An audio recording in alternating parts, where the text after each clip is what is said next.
የአርሰናሉ ተወዳጅ ልጅ ዘስታር ቦይ ቡካዮ ሳካ ከምርጥ ብቃት ጋር ወደ ሜዳ ተመልሷል። ይህ ተጫዋች በዚህ ውድድር ዓመት በተለያዩ ጊዜያት ላይ ባጋጠሙት ጉዳቶች ምክንያት ለሳምንታት ከሜዳ እየራቀ በአርሰናል የተለያዩ ጨዋታዎች ላይ ለአርሰናል አገልግሎት ሲሰጥ አልነበረም። አሁን ግን ቡካዮ ሳካ ካጋጠመው ጉዳት አገግሞ በምርጥ የአካል ብቃት ቀድሞ ከምናውቀው አስደናቂ ብቃቱ ጋር ወደ ሜዳ ተመልሷል። ይህ ተጫዋች ከትላንትና በስቲያ ቅዳሜ አርሰናል ፉልሃምን 3-0 ባሸነፈበት ጨዋታ ላይ ድንቅ ብቃቱን ያሳየ ሲሆን አንድ ጎል አስቆጥሮ አንድ አሲስትም ማድረግ ችሏል። በዛ ጨዋታ ላይ ከቪክተር ዩኬሬስ ጋር የነበራቸው ጥምረትም እጅግ በጣም አስደናቂ ነበር። ታዲያ አርሰናሎች በዚህ መነሻነት አርሰናል ከዚህ በኋላ በሚያደርጋቸው የመጨረሻ የቻምፒየንስ ሊግና የፕሪሚየር ሊግ ጨዋታዎች ላይ ሳካ የአርሰናልን ማጥቃት የተሻለ ያደርገዋል ሲሉ ያስባሉ። የቡካዮ ሳካ በወሳኝ ሰዓት ወደ ሜዳ መመለስ ለአርሰናል ምን አይነት ጠቀሜታ ይኖረዋል? ሳካ የአርሰናልን ማጥቃት በምን መንገድ ሊያሻሽሎ ይችላል? የምርስ እኛ የምናውቀው ምርጡ ቡካዮ ሳካ ተመልሷል ማለት እንችላለን? እነዚህንና ሌሎች ጉዳዮችን እስከ ቪዲዮ መጨረሻ ድረስ ከእኛ ጋር አብራችሁ ከቆያችሁ የምንነግራችሁ ይሆናል። ሰላም ጤና ይስጥልን። የተወደዳችሁና የተከበራችሁ ውድ የቻናላችን ተከታታዮች እንዴት ናችሁልን? እግዚአብሔር ይመስገን እኔ በጣም ደህና ነኝ። የምትገኙት አራዳ ሜዳ ኦፊሻል የዩቲዩብ ገጻችን ላይ ነው። ለቻናሉ አዲስ ከሆናችሁ የዩቲዩብ ገጹን ሰብስክራይብ በማድረግና የደወል ምልክቷን በመጫን የቻናላችን ቤተሰቦች እንድትሆኑ የአክብሮት ግብዣችን ነው። እንዲሁም ደግሞ ዩቲዩብ ፕሮግራሙን ለበርካታ ተመልካቾች እንዲያደርሰው የእናንተ በብዛት ላይክ ማድረግ እጅግ በጣም ያስፈልገናል። ይህ ፕሮግራም ቢያንስ በትንሹ 500 ላይክ እንዲኖረው እንፈልጋለን።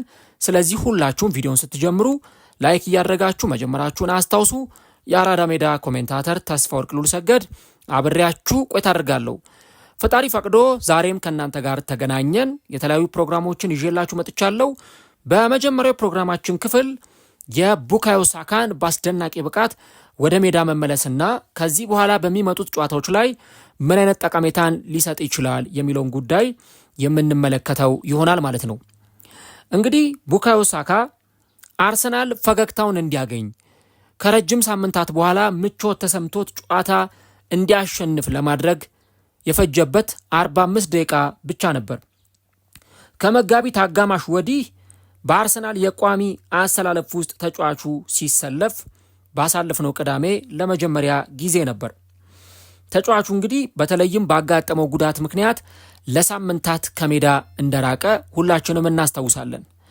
ታዲያ ቡካዮ ሳካ በፉልሃሙ ጨዋታ ላይ በቋሚነት አሰላለፍ ወደ ሜዳ ከገባ በኋላ አንድ ጎል አስቆጥሮ ለቪክተር ዩኬሬስ ጎል ደግሞ አሲስት ያደረገለት ተጫዋች ሆኗል እና አርቴታ ተጫዋቹን ያሰለፈው ለ45 ደቂቃ ብቻ ነበር። ምናልባት አርቴታ ዓመቱን ሙሉ ሊያደርገው የሚገባው ነገር ግን ያላደረገውንና በዚህ ሰዓት ደግሞ ሊያደርግ የሚገባውን ነገር አርቴታ በመጨረሻውም ሰዓት ቢሆን አድርጎታል። እንደ ቡካዮ ሳካ አይነት ተጫዋች በቡድኑ ሲኖር የተጫዋቹን ጉልበት አላግባብ ከመጠቀም ይልቅ የተጫዋቹን ብቃት አሽሞንሙኖ ቆጥቦ ጉልበቱን እንዳይደክም ለተጫዋቹም ረፍት እየሰጡ ተጫዋቹን መጠቀም ያስፈልጋል። አርቴታ ግን በዚህ አይነት ሐሳብ የሚያምን አሰልጣኝ አይደለም። ሆኖም ታዲያ በባለፈው የፉልሃሙ ጨዋታ ላይ እንደተመለከትነው በተለይ የመጀመሪያው ጎል በተቆጠረበት አጋጣሚ ለቪክተር ዩኬሬስ አሲስት ያደረጋትን ኳስ ስንመለከት ራውል ሄሜኔዝን ሜዳ ላይ ዘርሮት በሚያስደንቅ ብቃት ነበረ ኳሱን ይዞ ወደ ሳጥን ውስጥ መግባት የቻለው። እናም ሳካ ኳሱን ለቪክተር ዩኬሬስ አቀበለውና ቪክተር ዩኬሬስ ለአርሰናል የመጀመሪያውን የመክፈቻውን ጎል ማስቆጠር ቻለ። ከዛ በኋላ ደግሞ ቪክተር ዩኬሬስ የቡካዮ ሳካን ውለታ በመመለስ አሲስት አደረገለትና ሳካ ደግሞ በአስደናቂ ሁኔታ ይሄ ኒር ፖስት በሚባለው ቦታ ወይም ደግሞ በኳሱ በግቡ አግዳሚ በግቡ ብረት ጥግ ለጥግ ነው ኳሷን መጥቶ ቡካዮ ሳካ በበርናርድ ሌኖ መረብ ላይ ሁለተኛውን ጎል ማስቆጠር የቻለው። የሳካ አሲስት ከዛ ደግሞ የተረጋጋ አጨራረሱ ለ11 ጨዋታዎች ዘልቆ የነበረውን የጎል ድርቁን ያበቃበት ሲሆን የ24 ዓመቱ ተጫዋች በኤምሬትስ ስታዲየም ከታህሳስ ወር መጀመሪያ በኋላ ያስቆጠረው የመጀመሪያ ጎል ነበረ። አርቴታ ጨዋታው ካበቃ በኋላ እርሱ በእርግጥም ልዩነት ፈጥሯል ሲል ነበረ አስተያየቱን የሰጠው። ጨዋታውን የወሰኑ 2 ድርጊቶችን አከናውኗል፣ ማለትም አሲስትና ጎል። እሱ ምን ማድረግ እንደሚችል እናውቃለን። በውድድር ዘመኑ እጅግ ወሳኝ በሆነው ወቅት ተመልሷል። አሁን እሱም ሆነ አእምሮው ትኩስ ናቸው። የጎል ጥማቱም ከፍተኛ ደረጃ ላይ ይገኛል። ቡድኑ ላይ ተጽዕኖ ለመፍጠር እንዲህ ያለ ብቃት በእርግጥም ያስፈልገው ነበር ሲል ተናግሯል። አርሰናል እንግዲህ ለመጨረሻ ጊዜ በዚህ ዓመት ምቾት ተሰምቶት ያሸነፈው መቼ ነበረ? በቃ ሳይቸገር በጣም ዶሚኔት አድርጎ ከመጀመሪያው የጨዋታ ደቂቃ ጀምሮ እስከ መጨረሻው የጨዋታ ክፍለ ጊዜ ድረስ ተጋጣሚውን አስጨንቆ ተጋጣሚውን እያጠቃ አስፈሪ የሆነ ማጥቃቱን እያሳየ አርሰናል ያሸነፈው መቼ ነው ብለን ከጠየቅን ምናልባት ወደ ኋላ ሳምንታትን መንሸራተት ሳይጠበቅብን አይቀርም። የአርሰናል ደጋፊዎች ቅዳሜ ዕለት በማሸነፋቸው ብቻ ሳይሆን የተደሰቱት አርሰናል ባሸነፈበት መንገድ ነው አርሰናሎች በጣም ደስተኛ የነበሩት።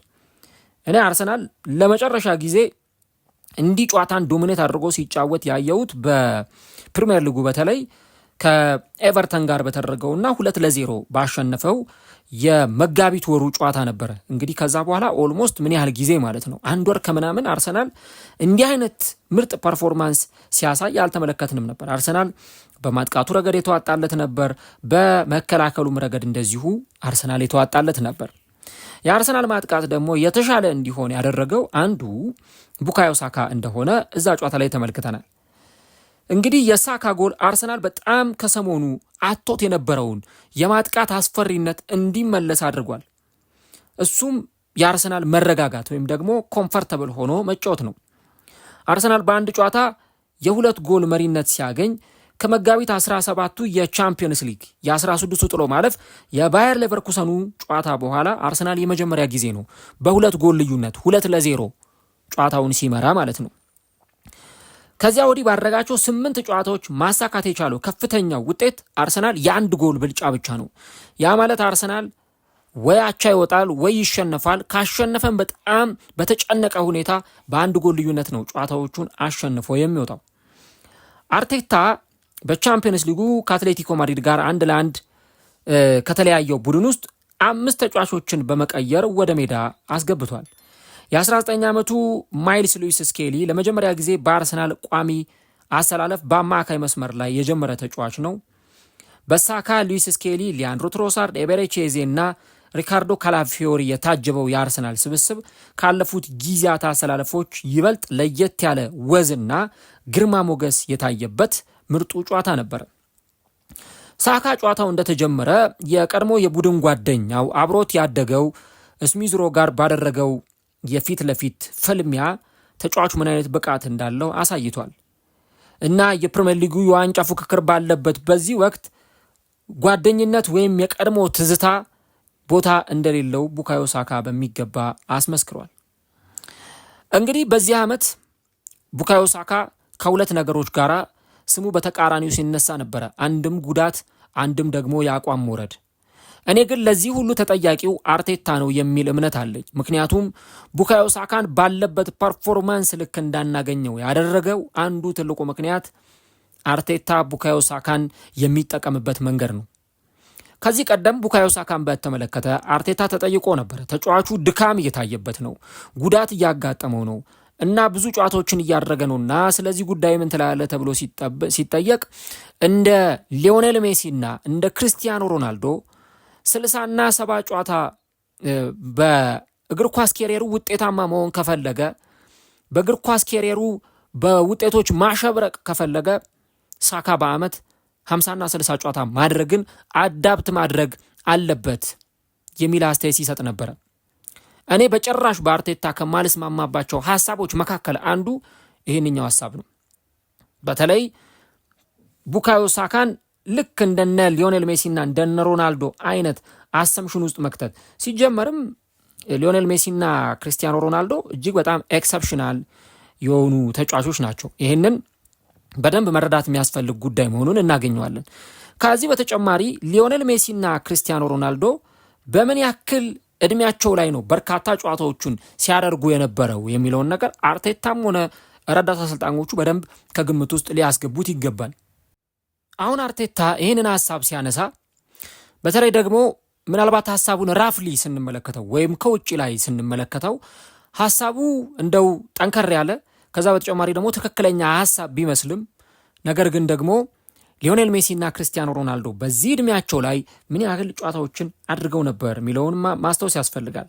ለምሳሌ የ8 ጊዜ የባሎንዶር አሸናፊው ሊዮኔል ሜሲ በ2011 ሰኔ ወር 24ኛ ዓመት የልደት በዓሉን እስካከበረበት ወቅት ድረስ 326 ጨዋታዎችን አከናውኗል ሊዮኔል ሜሲ። በአንጻሩ ደግሞ የ5 ጊዜ የባሎንዶር አሸናፊው ክርስቲያኖ ሮናልዶ 24ኛ ዓመት የልደት በዓሉን እስካከበረባት ጊዜ ድረስ 362 ጨዋታዎችን ያደረገ ተጫዋች ነው። ወደ ቡካዮ ሳካ ስንመጣ ግን ቡካዮ ሳካ በአርሰናል መለያ አሁን 24 ዓመቱን እስከሚደርስ ድረስ በዚህ ወቅት ላይ ያደረጋቸውን የጨዋታ መጠኖች ብንመለከት 300 ያህል ጨዋታዎችን ተጫዋቹ ማድረግ ችሏል። ስለዚህ ባይ ዲፎልት ቡካዮ ሳካ ልክ ሊዮኔል ሜሲና ክርስቲያኖ ሮናልዶ በደረሱበት የጨዋታ መጠን ልክ እየደረሰ ያለ ተጫዋች መሆኑን በደንብ በዚህ መረዳት ያስፈልጋል። እና ደግሞ ተጫዋቹ ዘሜን ማን የአርሰናል ወሳኝ ሰው የሚባል ተጫዋች ነው። ላለፉት ረጅም ዓመታት በተለይ ኡናይ ኤምሬ አርሰናልን ከተረከቡበት ጊዜ አንስቶ ከዛ በኋላ በነበሩትም ጊዜያት ላይ መረዳት እንደሚቻለው ቡካዮ ሳካ በርካታ ጨዋታዎች ላይ ተሰልፎ የሚጫወት ተጫዋች ነው። አሁን በፕሪሚየር ሊጉ በርካታ ጨዋታዎች ወደ 200 ገደማ ጨዋታዎች ላይ በቋሚነት በመጀመር አራተኛው በእድሜ ትንሹ ወይም ወጣቱ ተጫዋች ነው።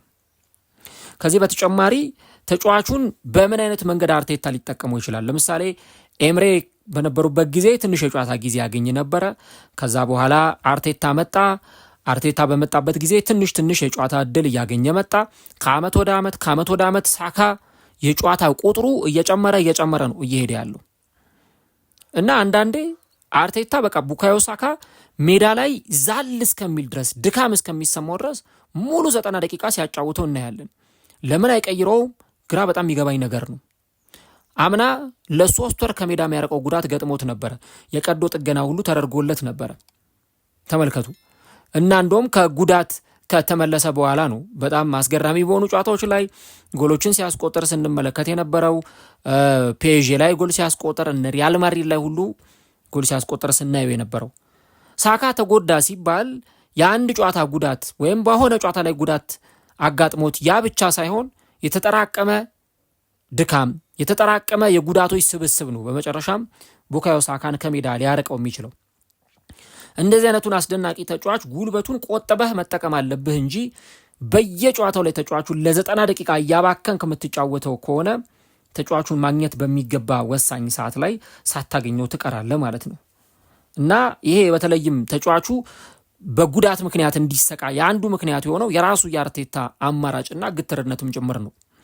ሌላው ደግሞ በተለይ የተጫዋቹ የብቃት መውረድ ዘንድሮ እንደ አንድ ምክንያት ተደርጎ ሲጠቀስ ነበር። ግን የብቃት መውረዱም ከዚሁ ከጨዋታ መደራረብ ጋር ተያይዞ የሚመጣ ተጫዋች ነው። ሳካ ቢያንስ በትንሹ በአመት አልተጫወተም ተብሎ 50 ጨዋታ ይጫወታል። በትንሹ ቁጥሩን አሳነሰ ነው።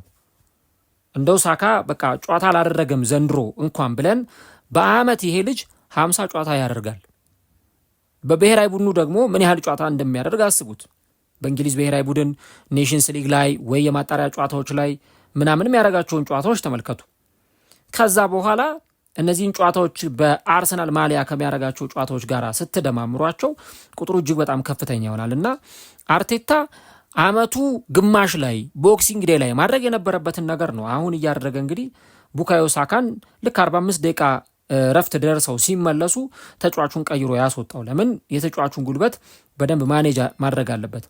አሁን እንኳን ቡካዮ ሳካ እንደዚህም ተጎድቶ እንደዚህም ጨዋታ አላደረገም እንኳን እያልን 45 ጨዋታ ላይ ደርሷል። ተመልከቱ። ከዛ የዓለም ዋንጫ ጨዋታዎችን ያደርጋል። የሲዝኑ የመጨረሻ ጨዋታዎች አሉ። እነዛን ማሰብ ያስፈልጋል እና የቡካዮ ሳካን አገልግሎት አርቴታ በደንብ የሚፈልግ ከሆነ የዚህን ተጫዋች ጉዳይ በደንብ ማኔጅ ሊያደርገው ይገባል ማለት ነው። እና እንግዲህ ተጫዋቹ በተረከዝ ጉዳት ሲሰቃይ የቆየ ቢሆንም አሁን አርቴታ ሲናገር ህመሙ የጠፋ ይመስለኛል የሚል አስተያየት ሰጥቷል። እና ያ ህመሙ የተወሰኑ እንቅስቃሴዎችን ለማድረግ አቅሙን ይገድበው ነበረ። ዛሬ ግን ምንም አይነት ጫና ሳይሰማው ነፃ ሆኖ ተጫውቷል። የምናውቀውንም ቡካዮ ሳካን መልሰን አግኝተናል ብሎ ተናግሯል። እንግዲህ አርቴታ አብዛኛውን ቡድኑን እንዳለ በመተው ነገር ግን ሳካን በኖኒ ማድዌኬ ቀይሮ በሁለተኛው አጋማሽ ደግሞ ተመልሷል እና አርሰናል ልክ በሁለተኛው አጋማሽ ሲጫወት የነበረበትን ማጥቃት ስታዩት እነ ዩኬሬስ እነ ሳካ በነበሩበት አይነት የማጥቃት ሂደት አርሰናል አልቀጠለም። ኦልሞስት የተጫዋቾቹን ጉልበት ማኔጅ ማድረግ ተጫዋቾች እንዳይደክሙ ቅያሪ ማድረግ ላይ ነበረ አርቴታ ትኩረት አድርጎ የነበረው እና በተለይ ለዴክላን ራይስ እና ለቪክተር ዩኬሬስ የሚያስፈልጋቸውን አይነት ረፍት እንዲያገኙ አርቴታ አድርጓቸዋል። እንግዲህ የሳካን ተቀይሮ መውጣት ተጫዋቹን ፕሮቴክት ከማድረግ ወይም ከመጠበቅ ጋር የተያያዘ ነው። እንግዲህ የካራቦ ካፕ ጨዋታ እናስታውሳለን፣ በፈረንጆቹ መጋቢት 22 የተደረገው ጨዋታ እና ሳካ ምን ያህል ለአርሰናል እንደሚያስፈልገው አርቴታ በሚገባ ተረድቷል። ከዚህ በኋላ በሚመጡት ጨዋታዎች ላይ ሳካ ለአርሰናል ትልቅ አገልግሎት መስጠቱ አይቀሬ ነው። በተለይ አርሰናል በኳስ ቁጥጥር ረገድ ውጤታማ እንዲሆን በግብ ዕድል ፈጠራ ረገድ ዘንድሮ አርሰናል በኦፕን ፕሌይ ዕድል አይፈጥርም፣ አዝናኝ እግር ኳስ አይጫወትም፣ የጎል ዕድል ፈጠራ ችግር አለበት፣ ብዙ ነገር ስለ ሳካ ሲባል ሰምተናል። አሁን ይሄን ነገር መቅረፍ የሚያስችለው አንዱ ትልቁ ነገር የቡካዮ ሳካ ወደ ሜዳ መመለስ ነው እና አርሰናል በመጨረሻዎቹ ጨዋታዎች ላይ ጨዋታዎቹን አሸንፎ ወደሚፈልገው ዋንጫ መምጣት የሚፈልግ ከሆነ የግድ የቡካዮ ሳካን መኖር አርሰናል አጥብቆ ይፈልጋል። ቻምፒየንስ ሊግ ግማሽ ፍጻሜ ደርሷል። አንድ ጨዋታ ነው የሚቀረው ከታሪካዊው የፍጻሜ ጨዋታ በፊት። ያንን ጨዋታ የሚያሸንፍ ከሆነ አርሰናል ከ20 ዓመታት በኋላ ወደ ቻምፒየንስ ሊግ ፍጻሜ ማለፉን ያረጋግጣል። ይሄ ለአርሰናሎች እጅግ በጣም በጣም ትልቅ የሚባል ታሪክ ነው። ከዚህ በተጨማሪ ፕሪሚየር ሊጉም ላይ መሪ ነው። 3 ጨዋታ ብቻ ይቀረዋል። አርሰናል 3ቱን ጨዋታ የሚያሸንፍ ከሆነ ሲቲ ነጥብ ይጥላል አይጥልም ራሱን የቻለ ጉዳይ ነው። ነገር ግን የአርሰናል የፕሪሚየር ሊግም ዋንጫ አሁንም በእጁ ነው፣ ከእጁ አልወጣም። ስለዚህ እነዚህ ሁለት ውድድሮች ላይ ውጤታማ ሆኖ ለመጨረስ የግዴታ ቡካዮ ሳካ ሜዳ ውስጥ መኖር አለበት። እኔ በተለይ ደግሞ በተቀራራቢ ብቃት ያሉ ተጫዋቾችን ካነሳን ምናልባት ኖኒ ማድዌኬ የተሻለ ተጫዋች የሚሆንባቸው የሜዳ ላይ እንቅስቃሴዎች አሉት። ነገር ግን ደግሞ ሳካ መተካት የማይችልባቸው ለምሳሌ ሳካ የሚያደርጋቸው ማድዌኬ የማያደርጋቸው ነገሮች አሉ። ማድዌኬ የሚያደርጋቸው ነገሮች ሳካ ሊያደርጋቸው ይችላል። ሳካ የሚያደርጋቸውን አንዳንድ ነገሮች ማድዌኬም ሊያደርግ ይችላል። ግን አንዳንድ ቡካዮ ሳካ የሚያደርጋቸውን ነገሮች ማድዌኬ ላያደርግ ይችላል። ለምሳሌ ሴት ፒስ ላይ በጣም የተዋጣለት ተጫዋች ነው ቡካዮ ሳካ። ከዚህ በተጨማሪ ድሪብል እያደረገ ተጫዋቾችን ወደሱ ትኩረታቸው እንዲሳቡ ያደርጋል። የግብ ዕድሎችን ይፈጥራል። ልክ እንደባለፈው እንዳያችሁት ስፔሶች ክፍት ሆነው ወደ ሳጥን ውስጥ እየገባ አሲስቶችን ያደርጋል፣ ጎሎችንም ያስቆጥራል። ሳካ አሁን በጨዋታዎች መደራረብ በድካም በጉዳት ምክንያት ነው እንጂ እኛ ሳካን ስናቀው የዛሬ 2 ዓመት የዛሬ 3 ዓመት በርካታ የግብ ዕድሎችን በመፍጠር አሲስት፣ ጎል በማድረግ የተዋጣለት ተጫዋች ነበር እና አሁን አርሰናል የግብ ዕድል ፈጠራ ላይ በጣም ደካማ ነው እየተባለ ለሚታማው አርሰናል የቡካዮ ሳካ ወደ ሜዳ መመለስ ያለው አስተዋጽኦ እጅግ በጣም ከፍተኛ ነው። ኦደጋርድ ጥሩ እንዲሆን ከሚያደርጉት ተጫዋቾች መካከል አንዱ ቡካዮ ሳካ ነው። ኦደጋርድ ጥሩ እንዲጫወት በዛ ቦታ ላይ ክሬቲቭ እንዲሆን ከሚያደርጉት ተጫዋቾች መካከል አንዱ ቡካዮ ሳካ ነው። ከዚህ በተጨማሪ እኔ አሁንም ቢሆን ከቪክተር ዩኬሬስ ጋር ያላቸው ጥምረት ገና ተነክቷል ብዬ አላስብም። ሁለቱ ተጫዋቾች በደንብ መጣመር የጀመሩ ጊዜ እኔ የእንግሊዝ እግር ኳስም ሆነ የአውሮፓ እግር ኳስ የሁለቱን ተጫዋቾች ጥምረት ለመቋቋም በቂ ጉልበት ያለው አይመስለኝም። በቃ በጣም የሚችሉ ሁለት ተጫዋቾች ናቸው። ዘንድሮ ብዙ ሀሜት ይነሳ ነበረ። ሳካ ለዩኬሬስ ድል አይፈጥርለትም፣ ይነፍገዋል፣ ኳሶችን አይሰጠውም። ከዛ በተጨማሪ ደግሞ እንደውም ጠብ ላይ ናቸው ሁሉ እየተባለ ይሄ የሚዲያ ሟሟሻ የጋዜጦች ርዕስ የሚሆኑ ዜናዎችን ስንሰማ ነበረ። በእርግጥ ለእኔ በተለይ ጠብ ላይ ናቸው የሚለው ነገር ብዙም ያው ከዝም ብሎ እንደው አየር ላይ ከሚወራ ዜናነት ባለፈ ለይቻላል። ግን ባለፈው የፉልሃሙ ጨዋታ ላይ የሁለቱን ተጫዋቾች ጥምረት ስንመለከት በጣም በጣም በጣም የሚያስገርም ነበረ። በቃ ዩኬሬስ ለሳካ ሲሰጣቸው የነበሩ ኳሶች ሳካ ዩኬሬስን በአይኑ ሲፈልገው ነበረ። ይህን በደንብ ደጋግመው ልምምድ ሜዳ ላይ ተግባራዊ ማድረግ ውጤታማ ማድረግ ያስፈልጋቸዋል። አንዳንዴ ከአንዳንድ ተጫዋቾች ጀርባ ሌሎች ኮከብ ተጫዋቾች እንዳሉ እናነሳለን። ሃላንድን ሃላንድ ያደረጉት ተጫዋቾች አሉ። እነ ኬቨን ደብሮይነ፣ እነ ፊልፋደን አይነት ተጫዋቾች እነ በርናርዶ ሲልቫ አይነት ተጫዋቾች ናቸው ሃላንድ ያደረጉት ከጀርባው ሆነው እንደነ ግሪሊሽ አይነት ተጫዋቾች አሲስቶችን በማድረግ የግብ ዕድሎችን በመፍጠር ተጫዋቹን ውጤታማ ያደረጉት። በዛ ውስጥ ደግሞ ሃላንድ ብቻ አይደለም ሲቲም ተጠቅሟል። ራሱ ተጫዋቾቹም እነ ዴብሮይነም ሌሎቹም ተጫዋቾች ተጠቅመዋል። ክርስቲያኖ ሮናልዶ እኮ በአንድ ወቅት ሲናገር ነበር። እንደውም ኦዚል ከዛ ክለብ ለቆ ወደ አርሰናል በሄደበት ጊዜ ለምን ኦዚልን ለቀቃችሁት የሚል አይነት ጥያቄ አቅርቦ ነበር እና እኔ ጎሎችን እንዳስቆጥር የኦዚል አስተዋጽኦ ከፍተኛ ነው ብሎ ሲናገር ነበረ። በሪያል ማድሪድ ቤት ውስጥ ከጀርባ እነዛ የሚጥላቸው አስገራሚ ኳሶች ነበሩ ለክርስቲያኖ ሮናልዶ ውጤታማ ሲሆኑለት የነበሩት። ስለዚህ እኔ ዩኬሬስ ውጤታማ እንዲሆን ከተፈለገ ሳካ ብቻ አይደለም ሌሎቹም ተጫዋቾች በጣም የግብ ዕድል ፈጠራ ላይ ውጤታማ መሆን አለባቸው። ይሄ አንዱን እየሸፈነ ወይ ደግሞ ይሄ በጣም በንፉግነት የመጫወት ሂደት ሳይሆን ሁሉም ለራሱ መጫወት ሳይሆን እንደ ቡድን ውጤታማ መሆን ካስፈለገ የግብ ዕድሎችን በደንብ መፍጠር ዩኬሬስን ማየት እንደዛ ሲሆን ፍሉድ ይሆናል ጨዋታው ራሱ። አሁን እዛ ጨዋታ ላይ ዩኬሬስ ጥሩ ነበረ። ዩኬሬስ ጎል አስቆጥሯል። በምን ምክንያት? ሳካ በጣም አስደናቂ ብቃቱን አሳይቷል። ትሮሳርድ በጣም ምርጥ ብቃቱን አሳይቷል። ኤዜ ምርጥ ብቃቱን አሳይቷል። ካላፊዮሪ ምርጥ ነበር እዛ ጨዋታ ላይ። ራሱ ሳካ ምርጥ ነበረ እና እንዲህ አይነት የግብ ዕድል ፈጠራዎችን የሚሰጥ ተጫዋች ነው። ሳካ አይሰስትም አሲስት በማድረግ እንደውም ዘንድሮ ትንሽ ይሄ ኳስ ያዝ የማድረግ ነገር በቃ በራሴ አንዳንድ ነገሮችን ላድርግ ከማለት የመነጨ ነገሮችን ስናይበት ነበር እንጂ ሳካ አሲስት ከማድረግ ወደ ኋላ የሚል ተጫዋች አይደለም። በጣም ውጤታማ ተጫዋች ነው። አሲስት በማድረግ በሉ የግብ ዕድሎችን በመፍጠር ጎሎችን በማስቆጠር የተዋጣለት ተጫዋች ነው እና አሁን ታያላችሁ ዩኬሬስ በምን አይነት ብቃት ሜዳ ላይ ልናየው እንደምንችል እና እንደውም እኔ ዩኬሬስ በቀጣዮቹ የፕሪሚየር ሊግ ጨዋታዎች ላይ አርሰናል፣ ዌስትሃምን፣ በርንሌይን፣ ፓላስን በሚገጥምባቸው ጨዋታዎች በዚሁ ጥምረት አርቴታም ያስቀጥላቸው ከሆነ ልምምር ላይ በደንብ ሁለቱ ተጫዋቾች ኮምባይን አድርገው እንዲጫወቱ አርቴታ ማድረግ የሚችል ከሆነ እኔ በጣም እንደውም ዩኬሬስ ከዚህ በኋላ 18-19 ጎል ሁሉ ይዞ ሲዝኑ ሊጨርስ ይችላል። በፕሪሚየር ሊግ ብቻ በሁሉም ውድድሮች 21 ጎል ላይ ደርሷል። በጣም ጥሩ ነው። ግን አሁን 14 የፕሪሚየር ሊግ ጎል አስቆጥሯል። ከዚህ በኋላ 6 ጎል ካስቆጠረ 20 ጎል ላይ ደረሰ። የአርሰናል ደጋፊዎች ጥያቄ ተመለሰ ማለት ነው። 20 እና ከዛ በላይ ጎል በፕሪሚየር ሊግ የሚያስቆጥር ተጫዋች እንፈልጋለን ሲሉ ነበርና ዩኬሬስን ውጤታማ በማድረግ ሂደት ውስጥ ሳካ ራሱ ደግሞ ዩኬሬስ ሳካን ውጤታማ በማድረግ ሂደት ውስጥ በጣም ውጤታማ መሆን ይችላሉና ተናበው ከተጫወቱ በተለይ ከዚህ በኋላ አርሰናል ሁለቱንም ዋንጫዎች የሚያሸንፍበት ኃይል አለው ብዬ አስባለሁ። የፔዥንና የባየር ሚዩኒክን ተጫዋቾች ውጤታማ ያደረጋቸው አንዳቸው ከአንዳቸው ጋር ያላቸው መናበብ ነው።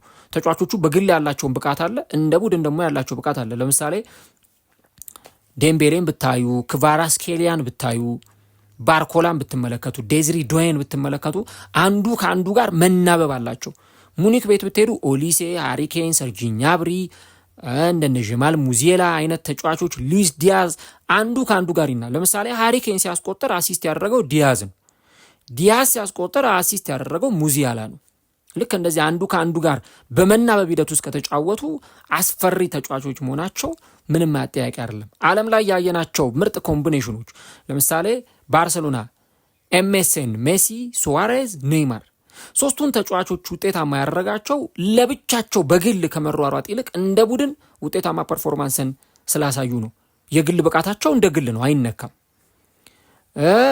የሪያል ማድሪድ ቢቢሲ ቤል፣ ቤንዜማ፣ ሮናልዶ የሶስቱ ተጫዋቾች ጥምረትን ያጎላው ሶስቱ እንደ ቡድን የነበራቸው ጥምረት ነው።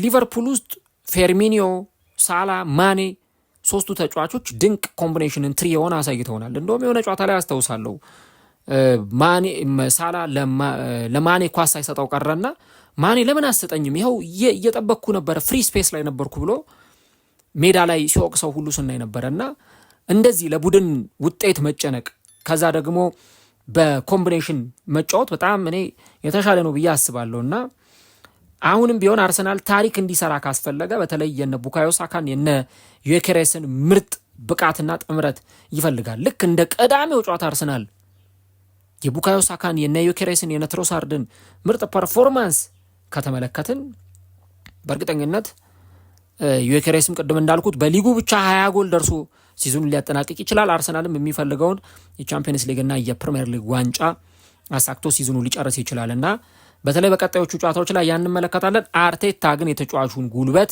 በደንብ ማኔጅ ማድረግ አለበት። ለምሳሌ አሁን ቅዳሜ አርሰናል ዌስትሃምን ይገጥማል። ልክ እንደዚህኛው ጨዋታ ቀድሞ 2 ጎል 3 ጎል ካስቆጠረ ሳካን ቀይሮ ማስወጣት፣ ለቀጣዩ ጌም ሬዲ ማድረግ፣ ተጫዋቹን ማዘጋጀት፣ ጉልበት መቆጠብ፣ ይሄ ከአርቴታ የሚጠበቀው ጉዳይ ነው እና የሳካን መኖር ከምንም ጊዜ በላይ አርሰናል የሚፈልግበት የተጫዋቹን ክሬቲቪቲ የሚፈልግበት ጊዜ ነው እና ሳካ ሜዳ ውስጥ ካለ ምንም ነገር ማድረግ ይችላል። ከምንም ለአርሰናል የግብ ዕድሎችን መፍጠር ይችላል እና እኔ ያንን ነገር ነው የማስበው። እንግዲህ በሳካ መመለስ አርሰናል ተነቃቅቷል። አርቴታ በጣም የሚመኘው ፈገግታ፣ የሚመኘው የአርሰናል አስፈሪነት በመጨረሻም ወደ አርሰናል ስብስብ ተመልሷል። ያን እንዴት አርሰናሎች ይጠቀሙበታል የሚለውን አብረን እናያለን። ስለ ሳካ መመለስ ምን ሀሳብ አላችሁ? ለአርሰናል በመጨረሻዎቹ ሳምንታት ላይ ምን አይነት ብቃት ሊያሳይ ይችላል? እንደናንተ እምነት ኮሜንት ላይ ሀሳቦቻችሁን ጻፉልን። እንግዲህ አርሰናል ነገ ምሽት ደግሞ በሜዳው እና በደጋፊው ፊት ከአትሌቲኮ ማድሪድ ጋር ጨዋታውን ያከናውናል። ይህንን ታሪካዊ ጨዋታ የሚያሸንፍ ከሆነ እንግዲህ ከ20 ዓመት በኋላ ወደ ቻምፒዮንስ ሊግ ፍጻሜ የሚያልፍ ይሆናል እና በዚህ ጨዋታ ላይም የሳካና የጓደኞቹ አስተዋጽኦ ይፈለጋል። እንግዲህ ነገ ምሽት ደግሞ የሳካን ምርጥ ብቃት እንመለከታለን። ቀጣዩ ጨዋታ ላይ አብረን እንመለከተዋለን። ኮሜንት ላይ ሀሳቦቻችሁን ጻፉልን። ቪዲዮውን ከወደዳችሁት ለእኛ በጣም ስለሚጠቅመን ቫይራል እንዲወጣ ፕሮግራማችን ቢያንስ 500 600 ከዛም በላይ ላይክ እንዲኖረው እንፈልጋለን። ለእናንተ የ3 ሰከንድ ስራ ነው። ቪዲዮውን ላይክ እንድታደርጉት በትህትና ጠይቃችኋለሁ። ቻናሉን ሰብስክራይብ ካላደረጋችሁም ሰብስክራይብ አድርጉ። የነገ ምሽቱን ጨዋታ ደግሞ እንግዲህ ከአትሌቲኮ ማድሪድ ጋር የሳካን ብቃት የአርሰናልን ምሽት አብረን የምንመለከተው ጉዳይ ይሆናል ማለት ነው። ቡካዮ ሳካ ግን በምርጥ ብቃቱ ወደ አርሰናል ስብስብ ተመልሷል ማለት እንችላለን።